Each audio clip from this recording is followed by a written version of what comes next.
আমি শ্রীমতী কৃষ্ণা মুখার্জি, ভ্রামরী গ্রুপের সেরা রাঁধুনি প্রতিযোগিতায় আমি একজন প্রতিযোগী। আমি এই প্রতিযোগিতায় একটি নন ভেজের ডিশ বানিয়েছি, সেটা হলো কুমড়ো পাতায় চিংড়ি ভাপা। আপনারা এটা দেখবেন, ভালো লাগলে লাইক, শেয়ার, কমেন্ট করবেন। আমার এই কুমড়ো পাতায় চিংড়ি মাছের পাতুরি করতে যা যা লাগবে আমি আপনাদের সেটা দেখিয়ে দিচ্ছি। প্রথমেই লাগছে আমার চিংড়ি মাছ। এই চিংড়ি মাছটা হলো চাবড়া চিংড়ি, আপনারা এর থেকেও ছোটো চিংড়িতে করতে পারেন। এটাকে পরিষ্কার করে খোসা ছাড়িয়ে এই পিঠের কাছে একটু ছুরি দিয়ে কেটে একটা কালো সুতোর মতন থাকে, ওটাকে বার করে পরিষ্কার করতে হয়। তারপরে লাগছে আমার এইখানে আছে এই চামচের মাপে 3 চামচ পোস্ত, 3 চামচ সাদা সর্ষে, 7-8টা কাঁচা লঙ্কা এবং একটু ধনেপাতা। তারপরে লাগছে সর্ষের তেল, তারপরে লাগছে নুন। এই হলো পাতুরির ইনগ্রিডিয়েন্টস। এবার পাতুরিটা করব কিসে? সবাই কলা পাতায় করে, আমি ভাবলাম না, এবারে করি কুমড়ো পাতায়। এই কুমড়ো পাতাটা একটু খসখসে তো বেশ ভালো লাগবে, এবং কলা পাতা যেমন বেঁধে আমরা কলা পাতাটা খাবার সময় পাতুরির ফেলে দিই, এটা কিন্তু তা না করলেও হবে, এটা পাতা সমেত খাওয়া যাবে। এই জন্য কুমড়ো পাতাগুলো পরিষ্কার করে ধুয়ে শুকনো করে আমি রেখেছি।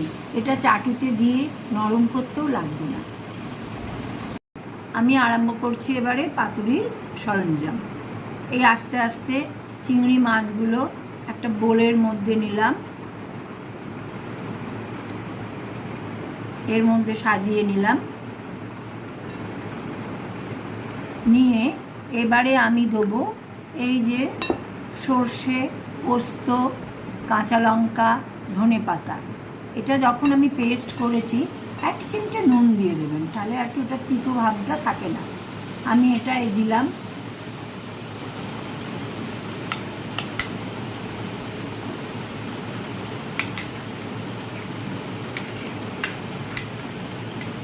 পুরোটা দিয়ে দিলাম, কেমন?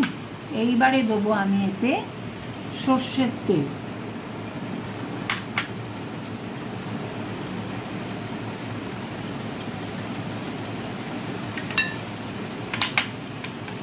এইবারে আমি এতে দিচ্ছি একটু সর্ষের তেল।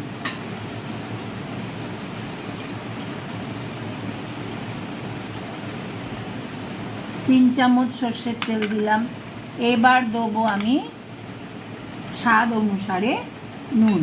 যেহেতু যখন পোস্ত সর্ষে বেটেছিলাম 1 চিমটে নুন দিয়েছিলাম, এজন্য এটা এখন একটু বুঝে দেবো।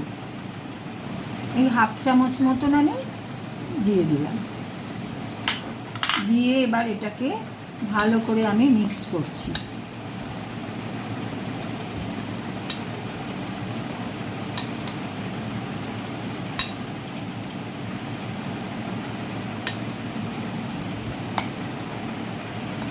এটা বেশ ভালো করে মিক্সড হয়ে গেল মাছের সঙ্গে।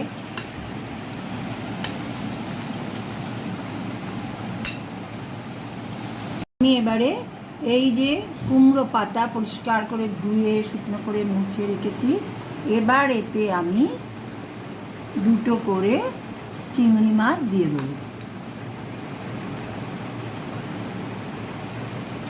দিয়ে একটু করে পোস্ত সর্ষে বাটাও দিলাম। দিয়ে এবার এটাকে আমি এইরকম করে মুড়ব। এটা কিন্তু কলা পাতার মতন সুতো দিয়ে বাঁধতে লাগে না, কেন এটা পাতা সমেত খাওয়া যায়। এই যে এভাবে মুড়লাম, এই মোড়াটাই আমি এরম উল্টো করে রেখে দেবো। আমি যখন প্যানে দিয়ে ভাজবো এরম উল্টো করে দিয়েই ভাজবো। আমি আর একটা আপনাদের দেখিয়ে দিচ্ছি।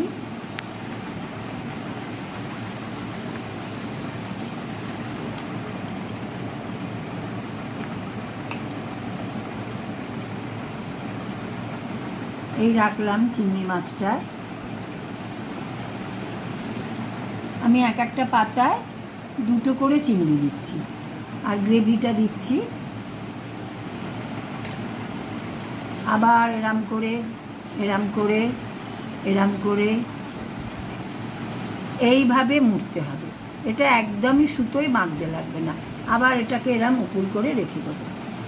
আমি গ্যাস জেলে একটা ননস্টিকের প্যান দিয়ে সর্ষের তেল দিয়ে বেশ সর্ষের তেলটা যখন ধোঁয়া উঠেছে তখন আমি একটা করে এই পাতুরি এতে দিয়ে দেবো। একটা করে পাতুরি এখানে দিয়ে দিলাম।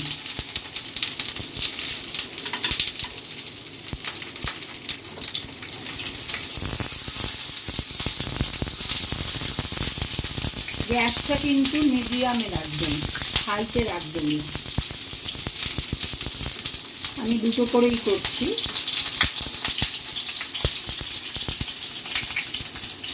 আমার ওই পাতুরিগুলো আমি দুটো করে দিচ্ছিলাম।